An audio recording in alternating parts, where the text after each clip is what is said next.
रात के सन्नाटे में रमेश अपने कमरे में सो रहा था। अचानक उसे ठंडी हवा का एहसास हुआ। उसने आंखें खोलीं तो सामने एक धुंधली परछाई थी। वह धीरे धीरे उसकी ओर बढ़ रही थी। डर से उसका दिल तेजी से धड़कने लगा। परछाई के पास आते ही रमेश ने देखा कि वो उसके दादाजी की है, जो सालों पहले गुजर चुके थे। परछाई ने उसे हाथ से इशारा किया और धीमे स्वर में कहा, कुछ अधूरा रह गया है। रमेश चिल्लाया, लेकिन आवाज नहीं निकली। अचानक सब कुछ गायब हो गया। वह पसीने से लथपथ जाग गया, पर कमरे की खिड़की अब भी खुली थी और हवा चल रही थी।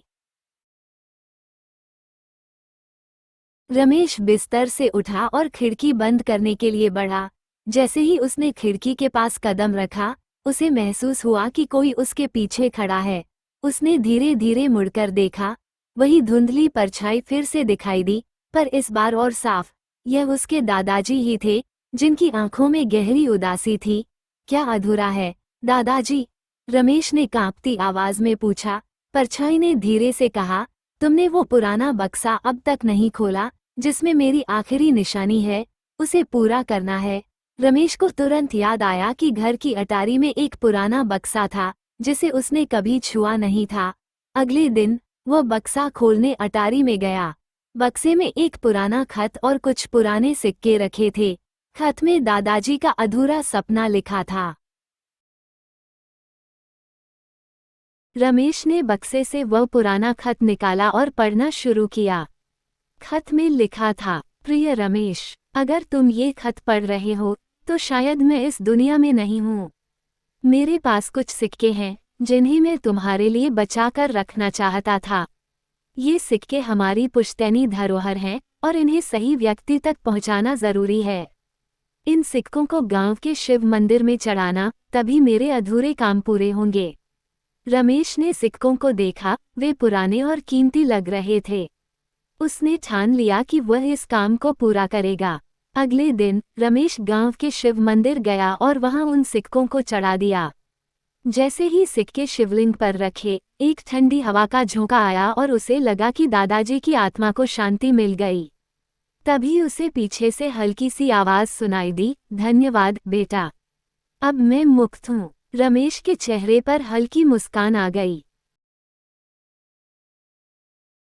रमेश मंदिर से लौट रहा था, जब उसे एक अजीब सी हल्कापन महसूस हुआ, जैसे कोई भारी बोझ उतर गया हो। उसके कदम तेजी से घर की ओर बढ़े, लेकिन रास्ते में गांव के बुजुर्ग पुजारी ने उसे रोका। पुजारी ने उसे ध्यान से देखा और कहा, तुम्हारे चेहरे पर आज अजीब सी शांति है, जैसे कोई बड़ा काम पूरा हुआ हो। रमेश ने उन्हें दादाजी का किस्सा सुनाया। पुजारी ने सिर हिलाते हुए कहा, तुम्हारे दादाजी का सपना पूरा हो गया। अब तुम्हारे घर में कोई अनहोनी नहीं होगी। उनकी आत्मा मुक्त हो चुकी है।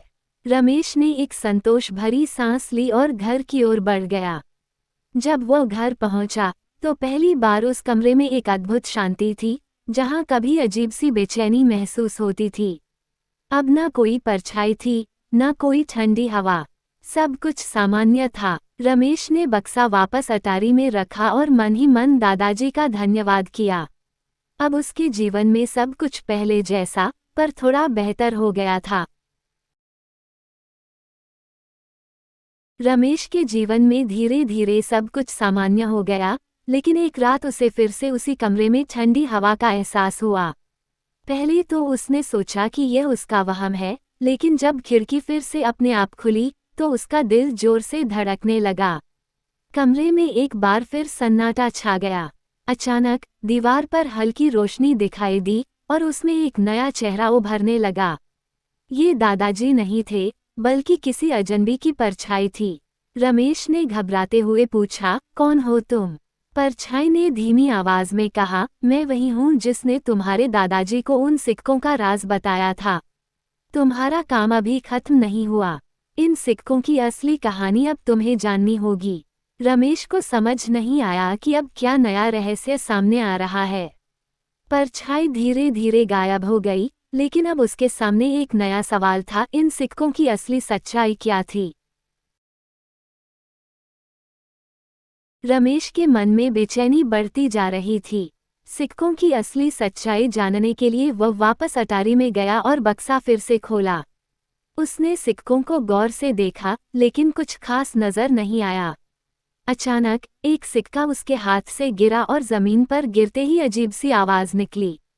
जैसे ही उसने सिक्के को उठाने के लिए झुका, उसे जमीन पर एक पुराना, धुंधला नक्शा मिला जो बक्से के कोने में छिपा हुआ था। नक्शा किसी दूर के स्थान का था और उसमें कुछ रहस्यमय संकेत थे।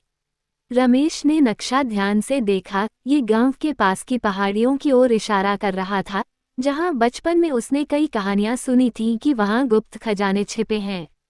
अब रमेश के सामने एक और सवाल था, क्या ये वही खजाना था जिसकी बात दादाजी ने नहीं की थी, या ये कुछ और था? अगली सुबह रमेश ने नक्शा लेकर पहाड़ियों की ओर जाने का फैसला किया। जब वह वहां पहुंचा तो उसे वही जगह दिखी जो नक्शे में दर्शाई गई थी। वहां जमीन पर कुछ खुदाई के निशान थे, मानो कोई और भी पहले इस खजाने की तलाश में आया हो। रमेश ने हिम्मत जुटाकर खुदाई शुरू की। कुछ देर बाद उसे जमीन के नीचे एक पुराना संदूक मिला। संदूक खोलते ही उसकी आंखें चौंधिया गईं। अंदर सोने चांदी के सिक्के, गहने और कुछ प्राचीन दस्तावेज रखे थे। दस्तावेजों पर लिखा था कि यह खजाना एक प्राचीन राजघराने का है, जिसे सदियों पहले युद्ध के दौरान यहाँ छिपाया गया था। रमेश समझ गया कि यह वही खजाना था जिसके बारे में गांव में कहानियां थीं। लेकिन साथ ही उसने महसूस किया कि इस खजाने का असली हकदार वह नहीं था। वो सब कुछ लेकर वापस गांव लौटा और पुजारी को सारी बात बताई। पुजारी ने गांव के अन्य बुजुर्गों के साथ मिलकर खजाने को गांव के विकास के लिए इस्तेमाल करने का निर्णय लिया। रमेश के दिल को अब शांति मिल चुकी थी। उसने दादाजी का सपना पूरा किया और एक नई शुरुआत की। खजाने की खोज और उसके सही इस्तेमाल के बाद रमेश के जीवन में एक नई रोशनी आई। गांव का विकास धीरे धीरे होने लगा। मंदिर का पुनर्निर्माण हुआ, नए स्कूल और अस्पताल बनवाए गए। गांव के लोग रमेश की बहुत इज्जत करने लगे, लेकिन रमेश ने ये सब एक जिम्मेदारी के रूप में लिया, न कि गर्व के। एक रात जब रमेश अपने घर की छत पर बैठा था, उसने आसमान की ओर देखा।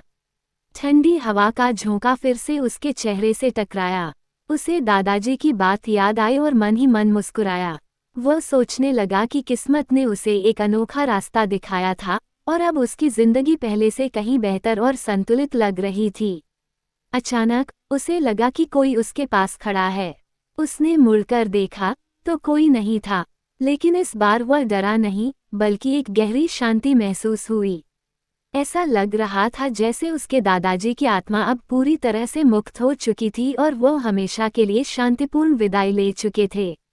रमेश ने अपनी आंखें बंद की और मन ही मन कहा, धन्यवाद दादाजी, आपने मुझे सही राह दिखाई। अब रमेश जान चुका था कि जिंदगी में हर रहस्य और कठिनाई अपने साथ एक जिम्मेदारी लेकर आती है और उसे पूरा करना ही असली विजय है। वक्त बीतता गया और रमेश का जीवन सामान्य हो गया।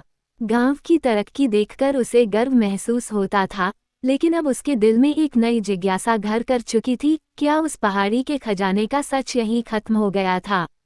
एक रात जब वह गांव के बुजुर्ग पुजारी से मिलने गया तो उसने उनके सामने अपना सवाल रखा। पुजारी ने गहरी सांस लेते हुए कहा, रमेश, जो तुमने खोजा वो खजाना नहीं था, वो केवल एक हिस्सा था। असली खजाना वह ज्ञान है जो पीढ़ियों से छिपा रहा। ये सिक्के केवल उस रहस्य की चाबी हैं। रमेश चौंक गया। और वह रहस्य क्या है महाराज? उसने उत्सुकता से पूछा। पुजारी ने धीरे से कहा, उस पहाड़ी के नीचे एक और गुप्त स्थान है जहां सदियों से एक प्राचीन ग्रंथ छिपा हुआ है। वह ग्रंथ न केवल हमारी धरोहर है, बल्कि उसमें वह ज्ञान है जिसे जानकर तुम अपने जीवन के और भी गहरे रहस्यों को समझ पाओगे। परंतु उसे पाना आसान नहीं है। रमेश ने निश्चय किया कि वो उस गुप्त स्थान को खोजेगा। अगली सुबह वो फिर से पहाड़ियों की ओर निकला। इस बार उसके दिल में डर नहीं, बल्कि एक अजीब सी शांति और उद्देश्य था। नक्शे पर दिए गए संकेतों के सहारे वह पहाड़ी की गहराइयों में पहुंचा, जहां उसे एक प्राचीन दरवाजा मिला जिसे केवल विशेष चिन्ह वाले सिक्कों से ही खोला जा सकता था। रमेश ने सिक्के दरवाजे पर लगाए और दरवाज़ा धीरे धीरे खुल गया। अंदर एक छोटा सा कक्ष था, जहां दीवारों पर रहस्यमय चित्र और शिलालेख खुदे हुए थे। कक्ष के बीचों बीच एक लकड़ी का संदूक रखा था। रमेश ने संदूक खोला तो उसमें वही प्राचीन ग्रंथ था जिसके बारे में पुजारी ने कहा था। रमेश ने ग्रंथ को हाथ में लिया और उसे खोलते ही उसकी आंखों के सामने एक अद्भुत रोशनी फैल गई। ग्रंथ में जीवन के अनमोल सिद्धांत और रहस्य थे, एक ऐसा ज्ञान जो न केवल रमेश के जीवन को बदल सकता था, बल्कि पूरे गांव और आने वाली पीढ़ियों को भी दिशा दे सकता था। रमेश समझ चुका था कि असली खजाना यही था, ज्ञान जो पीढ़ी दर पीढ़ी छिपा रहा, और अब उसका उत्तरदायित्व था कि इसे सही तरीके से इस्तेमाल करे। वो ग्रंथ लेकर गांव लौटा और पुजारी के साथ मिलकर उसने उस ज्ञान को बांटना शुरू किया। गांव के लोग अब केवल भौतिक तरक्की नहीं, बल्कि आत्मिक और आध्यात्मिक विकास की ओर भी बढ़ने लगे। रमेश ने अपनी जिंदगी में शांति और संतुलन पा लिया और उसकी यात्रा का असली उद्देश्य अब पूरा हो चुका था। अब ना कोई परछाई थी, ना कोई रहस्य, सिर्फ शांति, ज्ञान और एक नई सुबह।